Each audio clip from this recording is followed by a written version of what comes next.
Un discours très géopolitique, mais également économique. Et on va y revenir tout de suite avec Lynn Rifaille, justement, dans ce journal de l'Écho.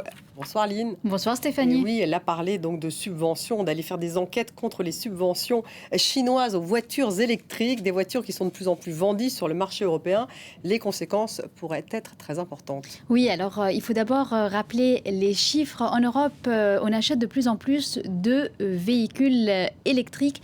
En juin dernier, il s'en est même vendu plus. Donc plus de voitures électriques neuves que de voitures qui roulent au diesel, Stéphanie. Et si l'on regarde d'où viennent ces voitures, on constate qu'une part croissante vient de Chine. En 2021, la part de marché des véhicules électriques chinois en Europe était, vous allez le voir, de 4%. Elle est passée à 8% en 2023. Elle a donc doublé en l'espace d'à peine 2 ans. Et s'il y a de plus en plus de voitures électriques chinoises en Europe, c'est parce que la Chine en exporte de plus en plus partout dans le monde. Des exportations qui ont bondi, tenez-vous bien, de 63% en juillet dernier sur un an et de plus de 30% en août. Car face à une croissance économique qui ralentit, le marché intérieur ne peut plus être le seul débouché pour l'industrie automobile chinoise. Le problème pour les Européens, c'est que ces voitures importées de Chine sont en moyenne 20% moins chères que celles fabriquées sur le vieux continent. Des prix beaucoup plus bas qui s'expliqueraient par des subventions massives selon la présidente de la Commission européenne. Je vous propose d'écouter Ursula von der Leyen. Les marchés mondiaux sont désormais inondés de voitures électriques chinoises moins chères que les nôtres. Et leur prix est artificiellement maintenu très bas par d'énormes subventions de l'État chinois. Cela fausse notre marché. Et comme nous ne l'acceptons pas à l'intérieur de notre marché, nous ne pouvons l'accepter venant de l'extérieur. Et cette annonce a été saluée donc à la fois par les ministres français et allemands, parce que évidemment ces deux premières économies de la zone euro font du développement des véhicules électriques un élément stratégique de leur politique industrielle. C'est un élément très important de leur politique industrielle, Stéphanie. L'Allemagne et la France misent sur le développement d'une filière locale pour les voitures électriques qui va de l'extraction du lithium et autres minerais stratégiques à l'assemblage de véhicules en passant par la fabrication de batteries et de semi-conducteurs. L'annonce de l'enquête européenne anti-subvention a donc été saluée par l'Association des constructeurs européens d'automobiles. Mais pas seulement, les ministres de l'économie français et allemands se sont aussi félicités de cette nouvelle. Je vous propose d'écouter la réaction de Bruno Le Maire et de son homologue allemand Robert Habeck.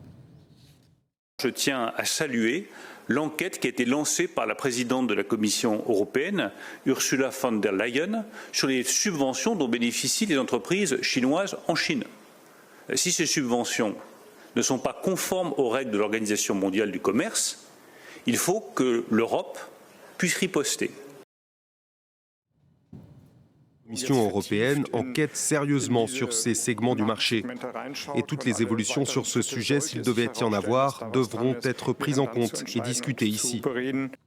Donc concrètement, que reproche-t-on à la Chine, Lynn, et comment va se concrétiser cette enquête? Alors d'abord, Stéphanie, la Commission européenne étudie depuis des mois la filière automobile électrique en Chine et elle constate que les subventions concernent toute la chaîne de valeur. Cela inclut l'extraction des matières premières, la fabrication des batteries, mais aussi l'assemblage des voitures et le développement de logiciels, ainsi que tout ce qui touche à l'intelligence artificielle.